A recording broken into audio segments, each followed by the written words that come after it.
ఓం వసుదేవసుతం దేవం కంసచాణూరమర్దనం దేవకీ పరమానందం కృష్ణం వందే జగద్గురుం. ఓం శ్రీ రాధాకృష్ణాభ్యాం నమ. శ్రీకృష్ణం వందే జగద్గురుం, అర్జునం వందే జగదేక వీరం. మనకి ప్రస్తుతము రవి సంచారాన్ని కనుక మనం తీసుకున్నట్లయితే ఏప్రిల్ 14న రవి మేషరాశిలోకి వస్తున్నాడండి.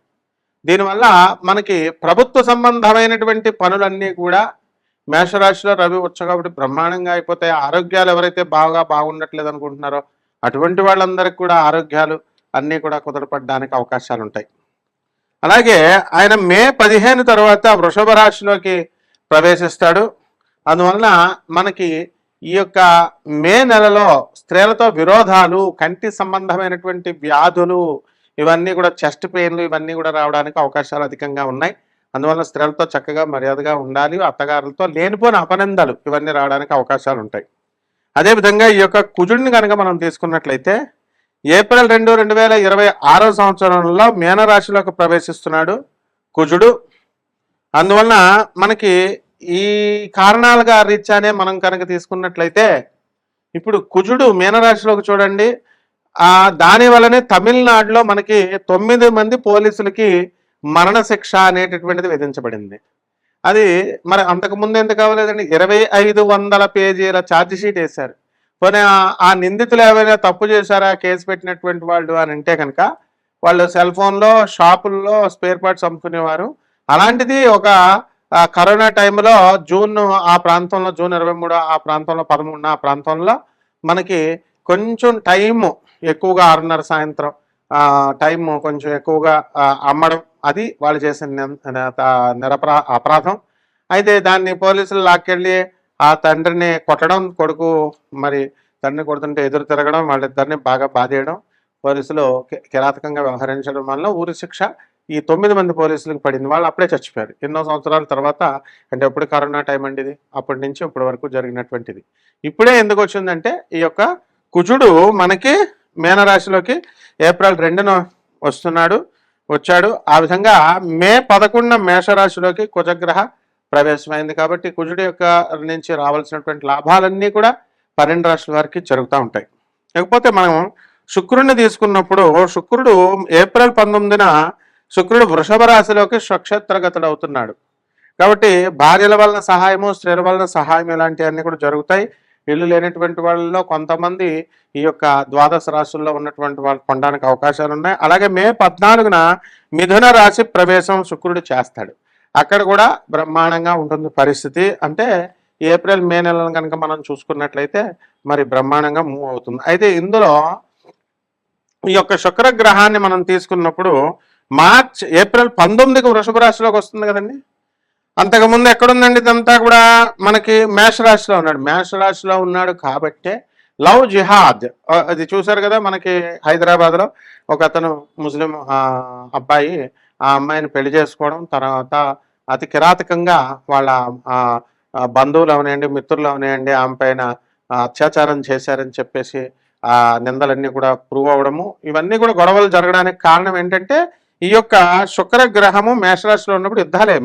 కుజుడు అంటే యుద్ధాలే మేషరాశి, శుక్రుడు స్త్రీలకు సంబంధించి. అందువలన ఇటువంటి లవ్ జిహాద్ గొడవలు ఎక్కువగా అయిపోతున్నాయి. కాబట్టి ఆడపిల్లలు, హిందూ ఆడపిల్లలు జాగ్రత్తగా ఉండాల్సినటువంటి అవసరం ఉంది. ఇకపోతే మనకి బుధగ్రహాన్ని కనుక మనం తీసుకున్నప్పుడు ఏప్రిల్ 10న మీనరాశి ప్రవేశము బుధగ్రహము 2026 సంవత్సరంలో, తర్వాత ఏప్రిల్ 30న మేషరాశి ప్రవేశం 2026 సంవత్సరానికి జరుగుతుంది. కాబట్టి ఈ బుధగ్రహ సంచారం వలన మనకి బుద్ధిమాంద్యము అనేటటువంటిది ఏప్రిల్ 30 తర్వాత ఏర్పడుతుంది.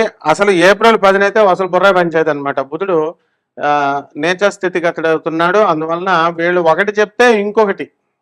ఇప్పుడు ఈ నెలంతా కూడా ఏప్రిల్ 10 నుంచి మీరు జాగ్రత్తగా గమనిస్తే కనుక ఈ యొక్క బుధుడు మీనరాశి ప్రవేశం వలన లేనటువంటి, మీరు అననటువంటి మాటలకి నిందలు రావడం, లేదా ఏదో మంచి ఉద్దేశంతో అన్నది వక్రించి వేరే వాళ్ళు ఇంకోలాగా చెప్పడం, ఇలాంటి అనేక రకాలైనటువంటి నిందలు మీ పైన రావడానికి అవకాశాలు ఉంటాయి. అందరికీ 12 రాశుల వారి మీద కూడా.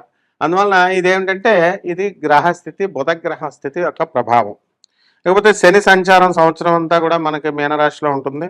రాహుకేతువుల సంవత్సరం డిసెంబర్ 5 వరకు రాహు కుంభరాశిలో ఉండి ఆ తర్వాత కేతు ఏమో సింహరాశిలో ఉంటాడు. వీళ్ళు డిసెంబర్ 5 తర్వాత రాహుకేతువులు వరుసగా మకర కర్కాటక రాశుల్లోకి ప్రవేశం చేస్తున్నాడు. కాబట్టి ఈ కారణంగా మనకి ద్వాదశ రాశుల వారికి కూడా ఏ విధమైనటువంటి ఫలితాలు మనకి ఇవ్వబడతాయి అనేటటువంటిది మనం ఒక్కొక్క రాశి వారిగా చూద్దాం. ఇవన్నీ ఏం చేస్తున్నామండి, మనము గోచార రీత్యా చూస్తున్నాం. గోచారం అనేటటువంటిది మనకి గ్రహ స్థితిగతులను బట్టి కోటాను కోట్ల మందికి కామన్ ప్లాట్ఫారం మీద చెప్పబడేటటువంటివి. అయితే ఇవన్నీ కూడా మనము వ్యక్తిగత జాతకాలు ఉంటాయి, వ్యక్తిగత జాతకాలను బట్టి జరుగుతాయి. ఏమండి మేషరాశి వాళ్ళందరికీ ఇలా అవుతాయండి, ఇప్పుడు సింహరాశి వాళ్ళకి యాక్సిడెంట్లు అవుతాయని అంటాం. అంటే మొత్తం ప్రతి ఒక్కరికి సింహరాశి వాళ్ళకి అవ్వవు, ర్యాండమ్గా చెప్తాం. ఎండాకాలంలో ఈ ఎండ బాగా ఎక్కువ కాస్తుందని, అంటే వర్షాలు పడవా, చల్లగా ఉండదా వాతావరణం, వింటర్లాగా ఒక్కొక్కసారి ఒక్కొక్క రోజు వర్షాలు పడవా.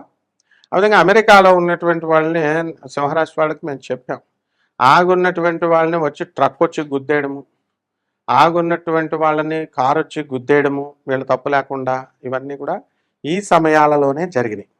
కాబట్టి గ్రహ స్థితిగతులను బట్టి వ్యక్తిగత జాతకాలు అనేటటువంటివి మీ time of birth, place of birth ఇవన్నీ కూడా పుట్టినటువంటి తారీఖు, తేదీ, టైము ఇవన్నీ ఉండాలి.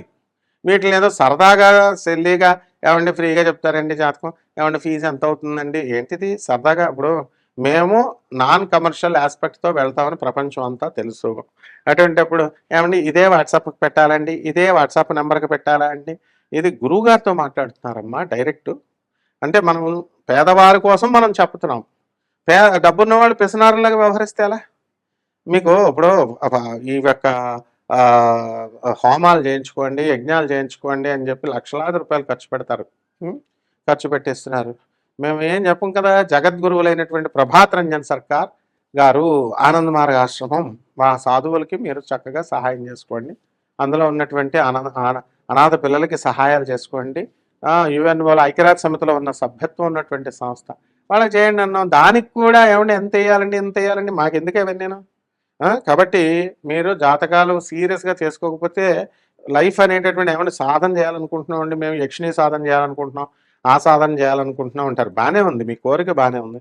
కానీ యక్షిణి సాధనలో పరిపక్వతం పొందినటువంటి వాళ్ళం మేము, సిద్ధి పొందినటువంటి వాళ్ళము. దీనికి ఒక ప్రాసెస్ ఉంటుంది, ఎవరు పెడితే వాళ్ళు చెప్పేది కాదు అది. అది మేము నేను చేసేస్తామండి, నువ్వు అర్హుడో కాదో, ఫస్ట్ నువ్వు అంతకుముందు ఏం సాధన చేసావు, ఇవన్నీ కూడా డీటెయిల్స్ ఇవ్వాలి కదా.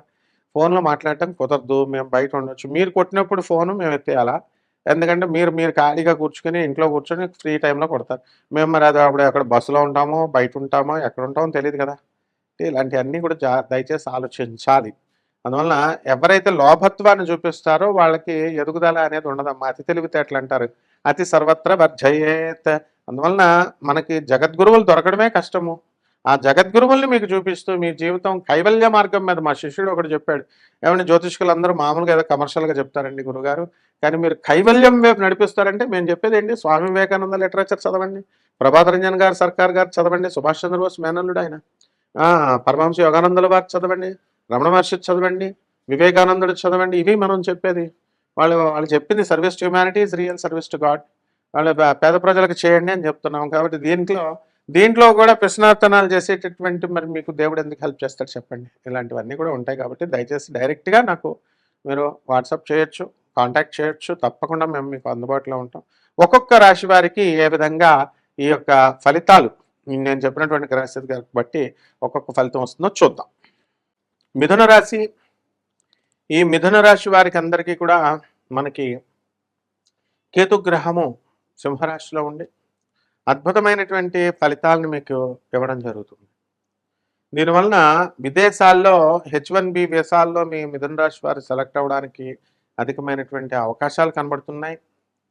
అలాగే ఈ మిథున రాశి వారికి అందరికీ కూడా రాజ్య స్థితిగతులైనటువంటి యొక్క కుజ, బుధ, శని గ్రహాల ప్రభావం వలన ఈ కొంచెం ఉద్రిక్తమైనటువంటి పరిస్థితులు ఉద్యోగం చేసే చోట ఏర్పడడానికి అవకాశం అధికంగా ఉంటుంది. కాబట్టి వ్యాపారాలలో మీరు అరువు ఇవ్వడాలు, ఆ తర్వాత మళ్ళీ వాళ్ళని కఠినంగా అడగడాలు, ఆ తర్వాత అవన్నీ కూడా మీకు కొంచెం ఇబ్బంది పెట్టడము, ఇలాంటివన్నీ కూడా జరగడానికి అవకాశాలు ఎక్కువగా ఉంటాయి. మీరు చేయనటువంటి నిందలకి మీరు బలవడానికి అవకాశాలు ఉంటాయి. మీరు అనని మాటలకి బుధుడు వక్రించున్నాడు అనమాట. బుధుడు మనకి ఈ యొక్క మీనరాశిలో నీచపట్టున్న కారణంగా మనకి చాలా ఇలాంటి అనర్థాలు వస్తాయి. కాబట్టి పుస్తకాల షాపులు నడుపుతున్నటువంటి వాళ్ళు, అలాగే అన్ని రకాల వ్యాపారాలు, చిన్న చితక వ్యాపారాలు నడుపుతున్నటువంటి వాళ్ళు కూడా మనకి ఆ లాభాలైతే వస్తాయి, కానీ ఆ ఉద్యోగం చేసే చోట మాత్రము కొంచెం అన్కంఫర్టబుల్గా ఉండడము ఇలాంటివన్నీ కూడా జరుగుతాయి. అలాగే తిరుగుతూ మీరు వృత్తులు చేయాల్సినటువంటి అవసరం ఏర్పడుతుంది. అలాగే ఈ యొక్క మిథున రాశి వారికి అందరికీ కూడా భాగ్యములో ఉన్నటువంటి రాహుగ్రహ ప్రభావం వలన అనేకమైనటువంటి లాభాలు మీకు కలుగుతాయి. అయితే ఈ డిసెంబర్ 5, 2026 సంవత్సరం తర్వాత మీకు ఏమవుతుందంటే, ఇక్కడ కర్కాటక రాశిలోకి అష్టమ ఈ యొక్క రాహుగ్రహ ప్రభావం వలన కాస్త మనశ్శాంతి లోపము ఇవన్నీ కూడా జరగడానికి అవకాశాలు ఉంటాయి. కాబట్టి మానసిక ఆందోళనలకి, టెన్షన్లకి, మరణతుల్యమైనటువంటి సమస్యలకి పరిష్కారం దొరకకుండా ఉండడము ఇలాంటివన్నీ కూడా జరుగుతూ ఉంటాయి. కాబట్టి ఈ రాశి వారికి అందరికీ కూడా మనము ఈ మిథున రాశి వారి అనేకమైనటువంటి పనులు, మంచి పనులు మనం చేస్తూ ఉండాలి. అలాగే రైతులు కూడా బ్రహ్మాండంగా వీళ్ళు పంటలు పండిస్తారు.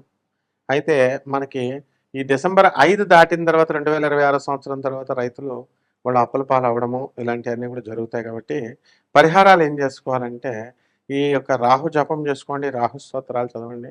రాహుకి కిలోంపావు మినుములను ఆవుపేట రంగు ఉన్నటువంటి వస్త్రాలు ఇచ్చి పేద బ్రాహ్మడికి శనివారం నాడు ఉదయం 8 గంటలకి దానం చేసుకోండి. అలాగే ప్రత్యంగిర అమ్మవారి యొక్క హోమాన్ని, ఆమె యొక్క మంత్ర జపాన్ని మీరు చేసుకోవడం ద్వారా బ్రహ్మాండంగా మీకు ఉంటుంది. శుభమస్తు.